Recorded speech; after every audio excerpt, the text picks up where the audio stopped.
Princess Zara stood at the massive window of the space station, watching ships from dozens of worlds dock at the ports below. Her reflection stared back at her, and she noticed how dim her skin looked, where other members of her species glowed. With beautiful, shifting patterns of light, her skin barely flickered with the faintest blue glow. Today was supposed to be the most important day in the history of her people. The Great Peace Summit between the Catherian Empire and humanity was finally happening after years of planning. Representatives from both civilizations had gathered on Harmony's Gate, the largest neutral space station in the galaxy. Everyone hoped this meeting would end decades of mistrust and create a new era of friendship between their worlds. But Zara felt like she was about to ruin everything. She touched the communication device on her wrist and heard her advisor's voice. "Princess, the ceremony begins in 1 hour.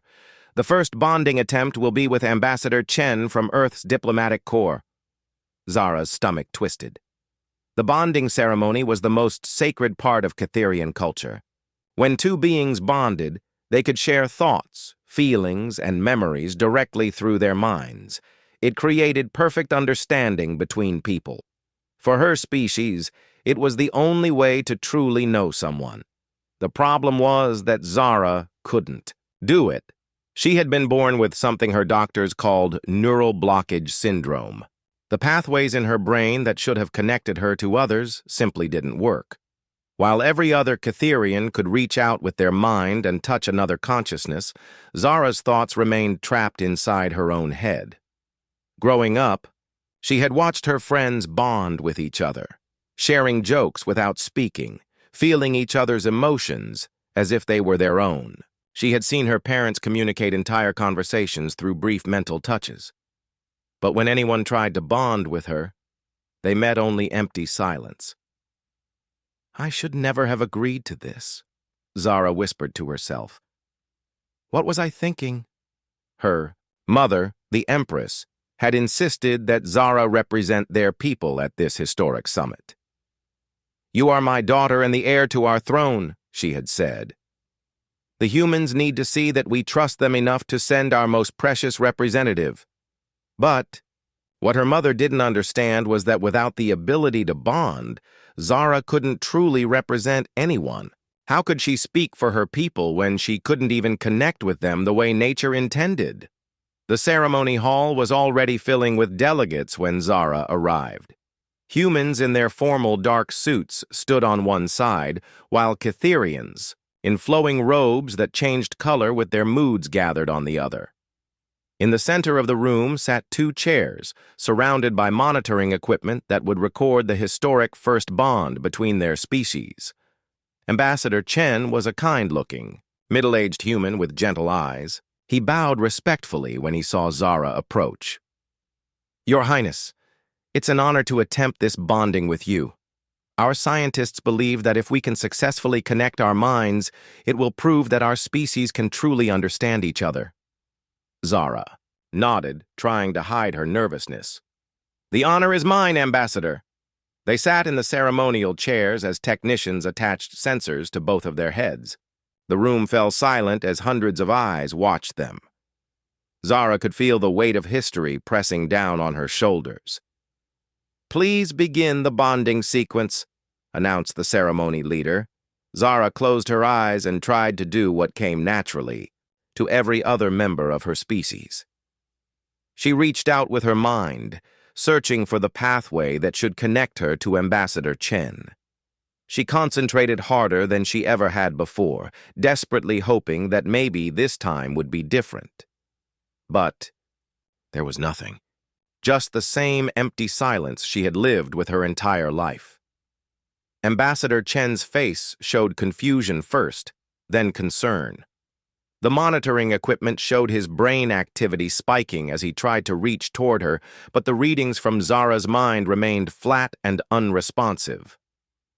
Minutes passed. The room grew restless.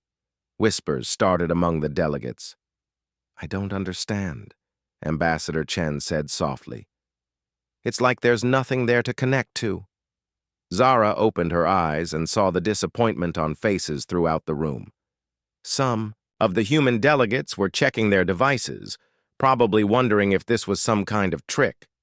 The Catherian representatives looked embarrassed, their skin patterns shifting to darker, more muted colors. "Perhaps we should try a different approach," suggested Dr. Reeves, the head human scientist. "Maybe the neural pathways need more time to establish connection." They tried again. And again. Each failure was more painful than the last. Zara could hear people talking in hushed voices. Is she really a Catherian if she can't bond? Maybe.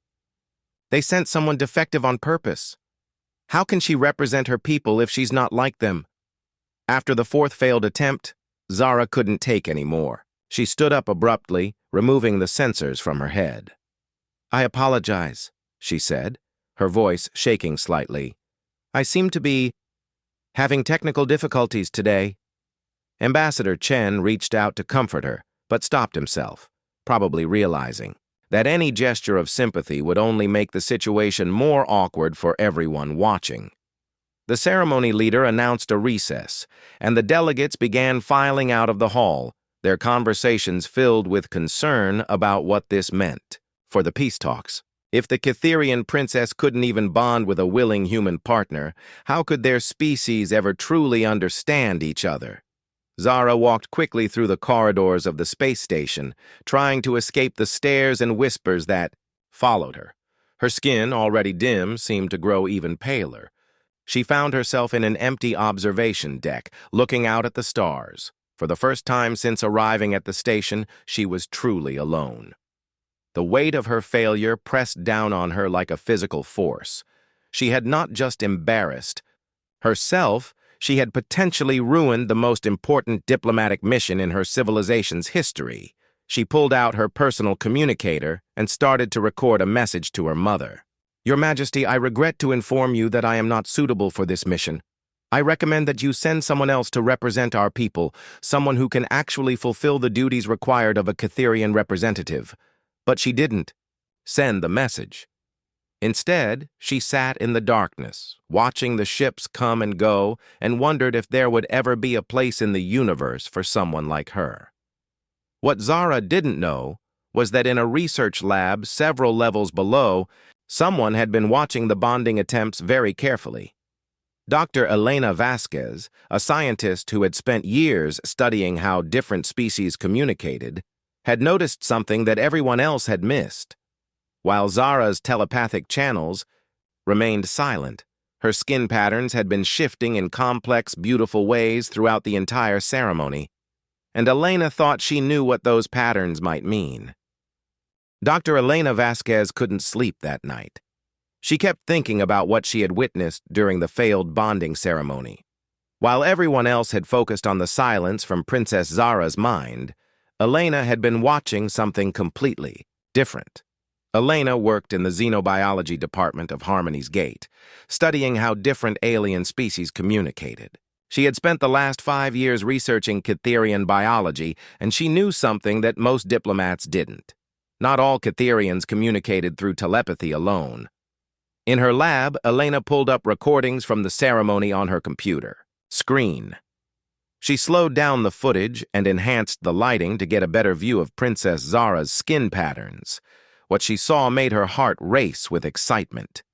Throughout the entire failed bonding session, Zara's skin had been telling a story.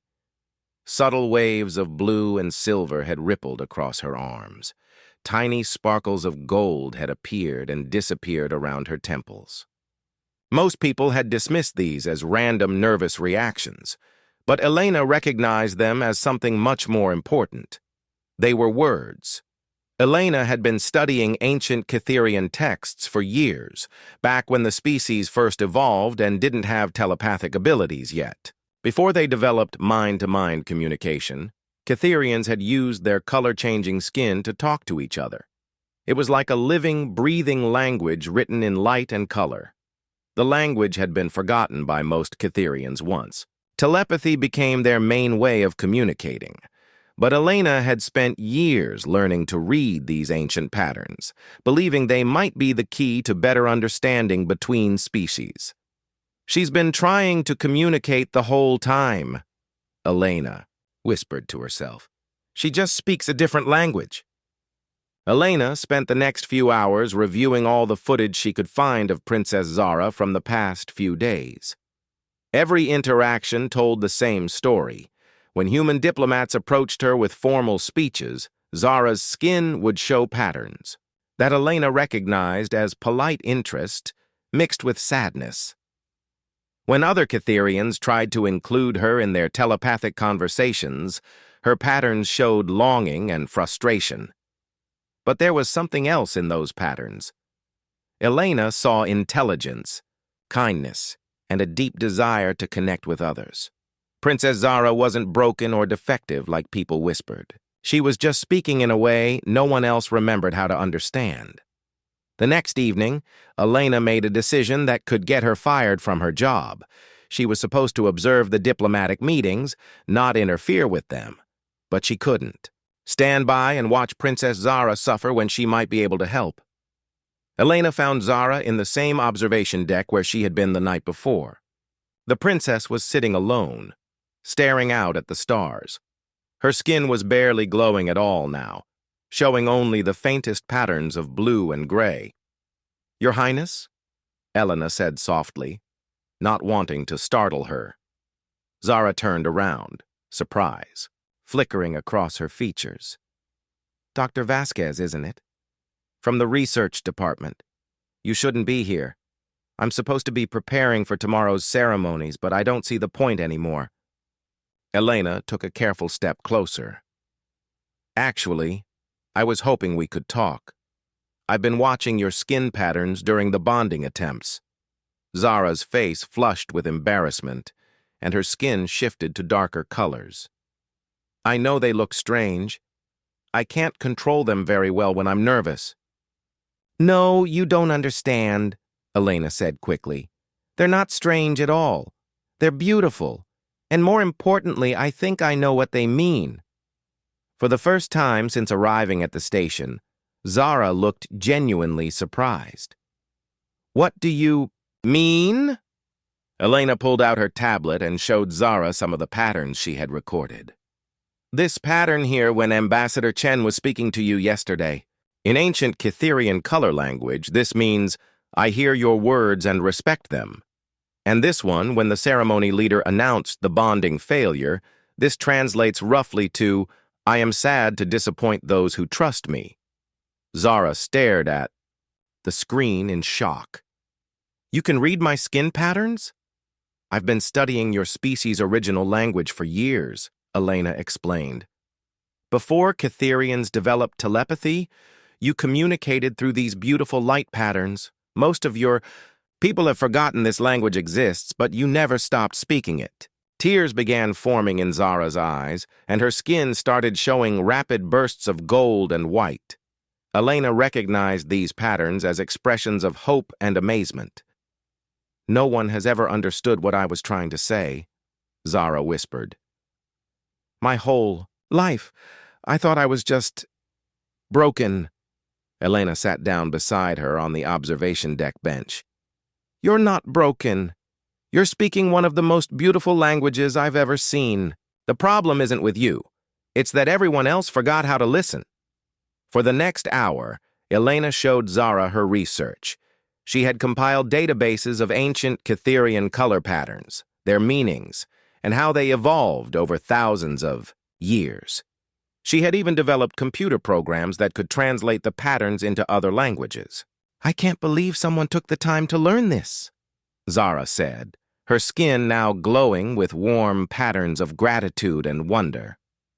"Why would you study something so old and forgotten?" Elena smiled. "Because I believe that every way of communicating has value. When we lose languages, we lose ways of understanding the world. Your people's color language expresses emotions and ideas that telepathy can't capture.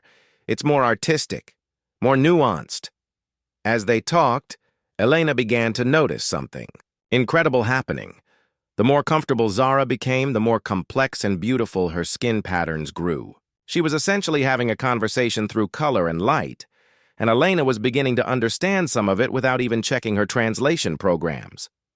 "I have an idea," Elena said suddenly. "What if instead of trying to force you to communicate the way everyone else expects, we found a way to help others understand how you naturally communicate?" Zara's patterns shifted to show curiosity mixed with cautious hope. "What do you mean?" "Tomorrow, there's supposed to be another bonding ceremony with the Arcturian delegate. Instead of trying to create a telepathic connection that you can't make, what if we attempted a different kind of bond? One based on your color language?" "Would that even count as a real bonding?" Zara asked. Elena looked at her seriously. "Who gets to decide what counts as real communication? Just because it's different doesn't mean it's less meaningful. In fact, I think it might be more meaningful because it requires both people to make an effort to understand each other." Zara was quiet for a long moment, her skin cycling through patterns that Elena was starting to recognize as deep thought. Finally, she spoke. "You really think this could work?" "I think," Elena said, "that you've been communicating beautifully your whole life. It's time the rest of the universe learned to listen." For the first time since arriving at the station, Princess Zara smiled. Her skin erupted in the most beautiful pattern Elena had ever seen. Waves of gold and silver that seemed to dance with pure joy. "Will you help me show them?" Zara asked. Elena nodded. "It would be my honor." Neither of them knew that their conversation had been partially overheard by a passing maintenance worker who mentioned it to his supervisor, who mentioned it to a diplomat, who was now planning to report this unusual development to his superiors. Their attempt to find a new way of communicating was about to face its first real test. Word traveled fast on a space station. By the next morning, everyone seemed to know that Dr. Elena Vasquez had been seen talking privately with Princess Zara. The gossip spread through the corridors like wildfire. Elena arrived at her lab to find her supervisor, Dr. Harrison, waiting for her with a stern expression on his face. "Elena, what exactly were you doing last night with the Catherian princess?" he asked, crossing his arms. "You know researchers aren't supposed to interfere with diplomatic proceedings." "I was just sharing some of my research with her," Elena replied carefully. "Information about ancient Catherian communication methods." Dr. Harrison frowned. "The diplomatic corps is concerned that you might be giving the princess false hope about alternative bonding methods. They think it could make the situation worse. If she believes there's some other way to connect when clearly there isn't." Elena felt her heart sink. "But there is another way. I've been studying it for years." "Elena, be realistic. If there was some magical alternative to telepathic bonding, don't you think the Catherians would know about it? You're a talented scientist, but you can't solve a problem that their entire civilization has lived with for generations." Meanwhile, in her quarters, Princess Zara was facing similar resistance. Her advisor, Commander Vex, had heard about her conversation with the human scientist and was not pleased. "Your Highness, I understand you're desperate to find a solution, but this human is filling your head with impossible ideas," Vex said, his own skin showing patterns of concern and frustration. "Ancient color language? That's just old mythology. Even if it once existed, it couldn't possibly create the deep mental connection that real bonding provides." Zara's skin flickered with patterns that Elena would have recognized as determination mixed with doubt. "What if it's not mythology? What if there really is another way?" "Princess, please think logically. If you pursue this fantasy and it fails, publicly, it won't just embarrass you. It will embarrass our entire empire. The humans will think we're foolish, and the peace talks could collapse entirely." Despite the pressure from both sides, Elena and Zara decided to meet again that evening. This time, they chose a more private location, a small research lab that Elena had access to after hours. "They don't believe it will work," Zara said as soon as Elena arrived. Her skin was showing agitated patterns of blue and red. "Mine don't either," Elena admitted. "But that doesn't mean we're wrong. Sometimes the most important discoveries happen when people are willing to try something that seems impossible. Elena had spent the entire day preparing. She had set up cameras to record Zara's skin patterns, connected them to computer programs that could translate the colors in real time, and even created visual displays that could show the patterns more clearly. "Let's start simple," Elena suggested. "Try to tell me something using only your skin patterns. Don't speak out loud." Zara closed her eyes and concentrated. Slowly, her skin began to glow with soft waves of gold and green. Elena watched the computer screen as the translation program worked. "You're saying, 'I am grateful for your kindness,'" Elena read from the screen. "Is that right?" Zara's eyes flew open in amazement. "Exactly right. You really can understand me." For the next 2 hours, they practiced this new form of communication. Elena learned to recognize basic patterns without relying on her computer programs. Zara discovered that she could control her skin patterns much better when she wasn't nervous or trying to force telepathic connections. But the most amazing thing happened when Elena began trying to respond. Humans couldn't change their skin color, like Cytherians, but Elena found that she could communicate through careful gestures, facial expressions, and even by creating color patterns with light projectors.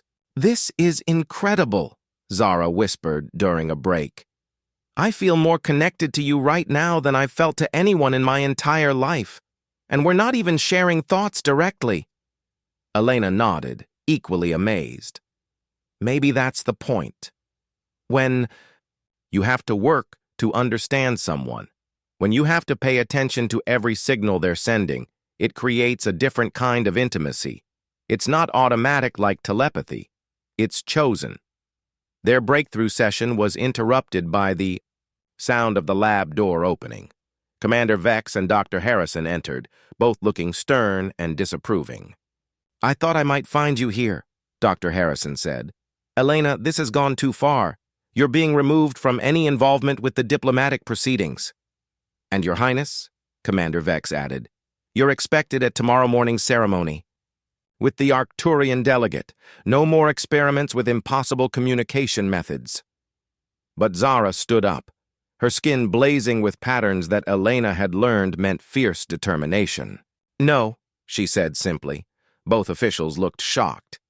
Cytherian princesses were not known for defying direct orders. "I will attend tomorrow's ceremony," Zara continued, "but I want Dr. Vasquez there as my communication specialist. If the bonding fails again using traditional methods, I want the option to try a different approach." "Your Highness, that's not how diplomatic protocol works," Commander Vex protested. "Then maybe it's time to change the protocol," Zara replied. Her skin showed patterns that Elena recognized as calm confidence. "I am the princess of the Cytherian Empire, and I am also someone who has spent my entire life being told I'm not good enough because I'm different. I won't accept that anymore."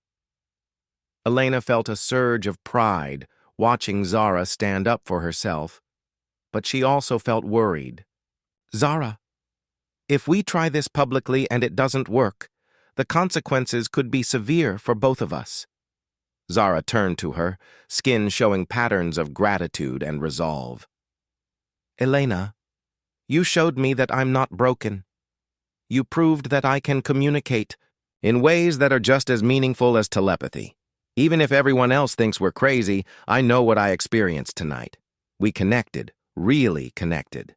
And if we can do it, maybe we can show others that there's more than one way to understand each other." Dr. Harrison and Commander Vex exchanged worried looks. They could see that both women had made up their minds. "Fine," Dr. Harrison said finally. "But if this public experiment fails, Elena, your research career is over." "And Your Highness," Commander Vex added, "if this embarrasses the Empire, there will be serious consequences." After the officials left, Elena and Zara sat in the quiet lab, both understanding the weight of what they had just committed to. "Are you scared?" Elena asked. Zara's skin cycled through several patterns before settling on one that Elena had learned. Meant nervous but hopeful. Terrified, Zara admitted. But for the first time in my life, I'm not scared of being myself. I'm only scared of other people not giving us a chance. Elena reached out and gently touched Zara's hand. As she did, Zara's skin showed the most beautiful pattern Elena had ever seen. Waves of warm gold and silver that seemed to pulse with their shared heartbeat. "Tomorrow we show them what real connection looks like," Elena said. Neither of them slept much that night, both knowing that the next day would either prove their theory or destroy their futures. But for the first time since arriving at the station, Zara's skin glowed steadily through the darkness, showing patterns of hope. The morning of the ceremony with the Arcturian delegate arrived with unexpected drama. Elena woke to the sound of alarms blaring throughout the space station. Red emergency lights flashed in the corridors as automated voices announced a critical system failure. Elena rushed to the central command center where she found chaos. The station's main life support processor had malfunctioned during the night, and toxic gases were slowly building up in several sections. Even worse, the backup systems weren't responding properly. "How long do we have?" asked Captain Rodriguez. "The station commander." "Maybe 6 hours before the air becomes dangerous," replied Chief Engineer Torres. "We need to evacuate the affected areas and get repair teams working immediately." But there was a problem. The affected areas included the diplomatic quarters where many of the alien delegates were staying. Moving them to safety required precise coordination between species that didn't always communicate well with each other. Elena found Princess Zara in the evacuation zone, helping to organize the confused and frightened delegates. Despite the crisis, Zara looked more focused and confident than Elena had ever seen her. "The telepathic networks are completely overwhelmed," Zara explained as Elena approached. "Everyone's panic and fear is flooding the mental channels. The Catherian delegates can barely think clearly, and they're supposed to be coordinating with the other species." Elena looked around and saw what Zara meant. The Catherian diplomats who normally moved with calm efficiency were stumbling around in confusion. Their telepathic abilities, usually their greatest strength, had become a weakness as they absorbed everyone's terror. But Zara was different. Her skin showed steady, clear patterns of blue and white. Colors that Elena had learned meant calm. Determination. "You're not affected by the mental chaos," Elena realized. "Exactly," Zara said. "I can't connect to the telepathic networks, which means I can't feel everyone else's panic. My mind is clear." Elena's scientific brain immediately grasped the implications. "We can use your color language to coordinate the evacuation. It's not affected by emotional interference like telepathy." Within minutes, Elena had set up her translation equipment in the evacuation center. Large screens displayed Zara's skin, patterns in bright, clear visuals that everyone could see. Elena's computer programs translated the colors into multiple languages simultaneously. "All Arcturian delegates, please move to Section C7, Zara's patterns communicated. Her skin showed specific directional symbols that Elena had learned from the ancient texts. Human families with children proceed to the emergency shuttles on level 5. The system worked beautifully. Because Zara's color language couldn't carry emotional panic like telepathy, her messages remained clear and precise even in the crisis. Delegates who had been running around in confusion suddenly had clear, calm instructions to follow. But the real test came when they needed to coordinate the repair efforts. The life support malfunction was complex, requiring technical information to be shared between engineering teams from different species.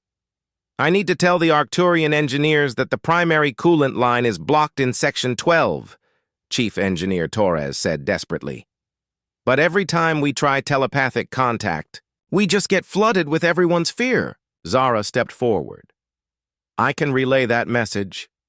Her skin began showing intricate patterns that Elena had never seen before. These weren't simple emotional expressions or basic words. These were complex technical diagrams drawn in light and color. across her body. Elena watched in amazement as Zara's skin became a living blueprint. Coolant lines appeared as blue streams across her arms. Blocked sections showed up as red warning patterns. Alternative routes displayed as green pathways around the problems. "How are you doing that?" Elena asked. "I've been studying the station's technical manuals since I arrived," Zara replied, still maintaining the complex patterns. "I thought it might help me understand human technology better. I never imagined I'd be using it like this." The Arcturian engineers, who had been struggling to understand the human technical reports, immediately grasped Zara's visual communication. They began working with renewed efficiency, following her clear, colorful instructions. For the next 4 hours, Zara became the communication hub for the entire emergency operation. Her skin patterns coordinated evacuation routes, relayed technical information, and provided status updates that cut through the mental chaos affecting everyone else. Elena worked alongside her, improving the translation systems and helping other delegates understand the color-language communications. Together, they turned Zara's unique ability into a lifeline for the entire station. "Incredible," murmured Ambassador Chen, who had been involved in the failed bonding ceremony just days earlier. "She's coordinating better than our entire diplomatic corps combined." The breakthrough moment came when they discovered the main problem. A crucial component deep in the station's core had failed, but it was located in a section filled with dangerous radiation. Anyone entering would have only minutes before the exposure became deadly. "We need to guide the repair robots remotely," Chief Engineer Torres explained. "But the radiation interferes with our normal communication signals." Zara's skin immediately began showing new patterns, ones that Elena realized were communication protocols specifically designed for the repair robots. The ancient Cytherian color language was originally developed for communication in hostile environments, Elena explained to the confused engineers. "It uses light frequencies that can penetrate radiation better than radio signals."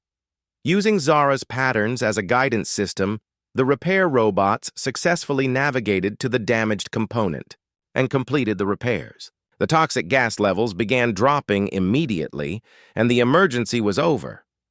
As the all-clear signal sounded throughout the station, something unexpected happened.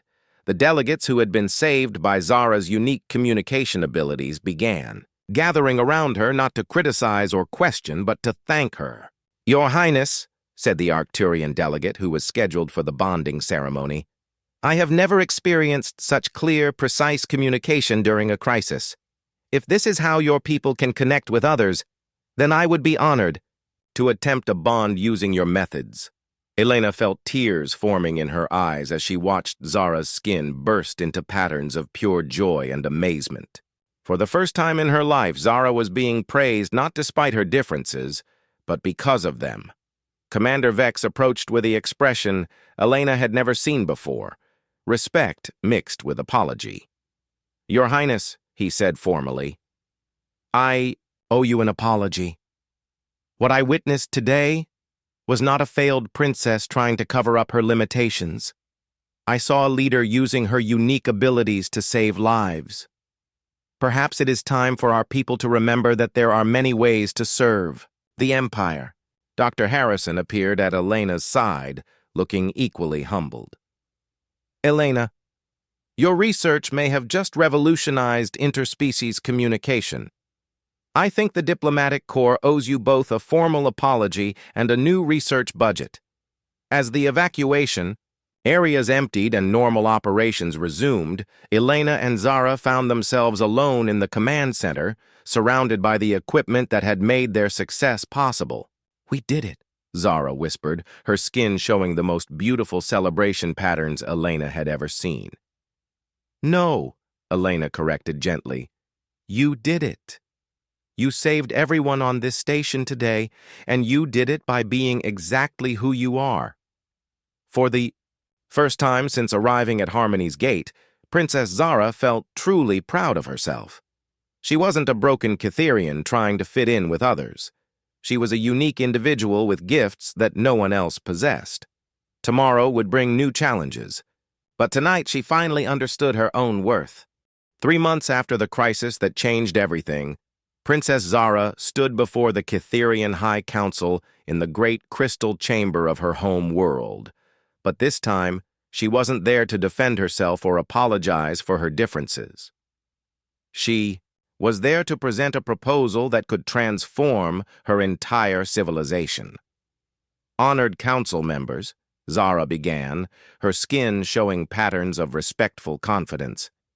I stand before you today not as a princess who failed to meet expectations, but as someone who discovered that our people have been limiting ourselves for generations. The council members, their own skin flickering with curiosity and skepticism, listened as Zara described everything that had happened at Harmony's Gate.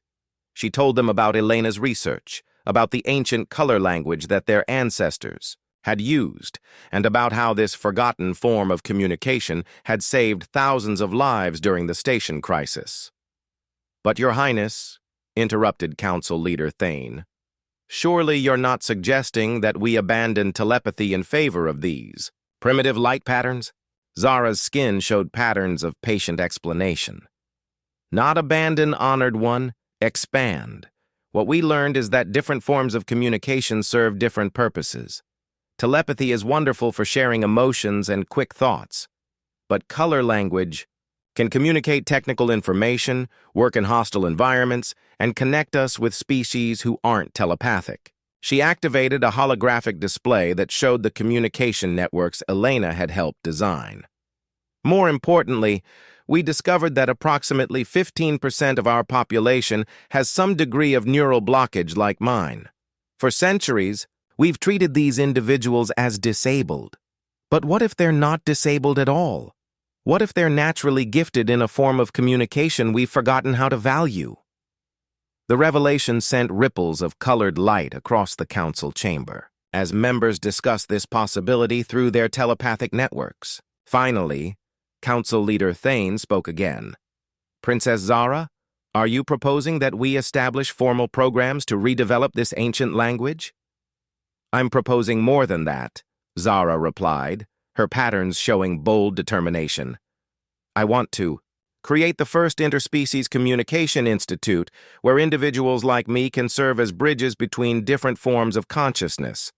Not everyone needs to communicate the same way, and that's not a weakness. It's a strength. Meanwhile, back on Harmony's Gate, Elena was experiencing her own transformation. Her research into Cytherian color language had opened doors to studying communication methods across dozens of species. The diplomatic corps had given her unlimited resources to develop translation technologies and training programs, but the most meaningful change was personal.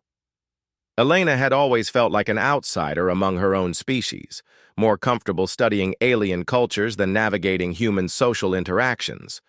Working with Zara had taught her that being different wasn't something to overcome. It was something to celebrate and utilize. Dr. Vasquez, the Centaurian delegates are requesting another session with your new communication protocols, her assistant informed her. Elena smiled. The Centaurians were a species that communicated primarily through electromagnetic fields, which had made diplomatic contact nearly impossible until Elena developed interface technologies based on the same principles she'd learned from Zara's color language. Schedule them for this afternoon, Elena replied, and remind them to bring their field generators. We're going to try something new. The success on Harmony's Gate had led to Elena being appointed as the head of a new department dedicated to developing inclusive communication methods for interspecies diplomacy. Her team now included researchers from dozens of worlds, all working together to ensure that no individual or species was excluded from galactic conversations simply because they communicated differently. 6 months later, Elena received an encrypted message that made her heart race with excitement. It was from Zara, and it contained an invitation that would change both their lives forever. Elena, the message began, the Interspecies Communication Institute is finally approved. The Cytherian, Council wants you to serve as co-director alongside me. Will you consider leaving your position on Harmony's Gate to help us build something that could transform how different species understand each other across the galaxy? Elena read the message 3 times before the reality sank in. Zara was offering her the chance to turn their small breakthrough into a galactic revolution in communication and understanding. 2 weeks later, Elena arrived on the Catherian homeworld for the first time. The planet was more beautiful than she had imagined, with cities built from living crystal that grew from the ground like organic structures.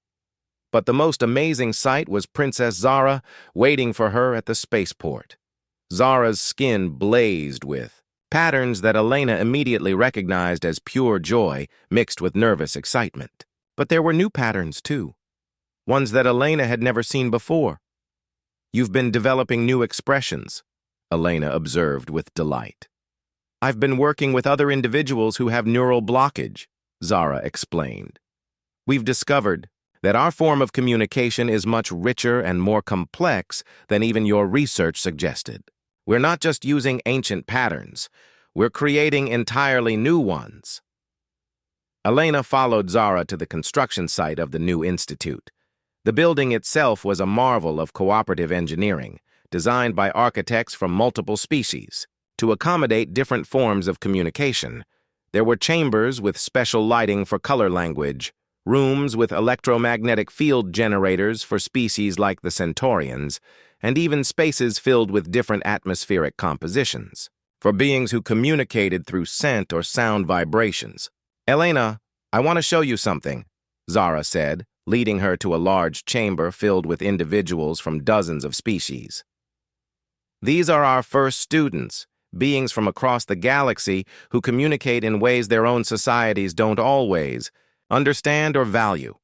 Elena watched in wonder as the room filled with an incredible symphony of communication.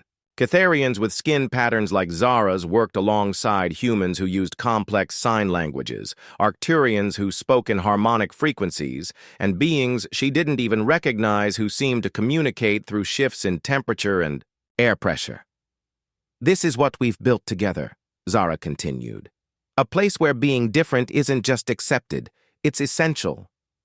Over the following months, Elena and Zara worked together to develop curricula that would train a new generation of communication specialists. These graduates would serve as ambassadors and translators throughout the galaxy, ensuring that no species or individual would be excluded from interstellar cooperation due to communication barriers.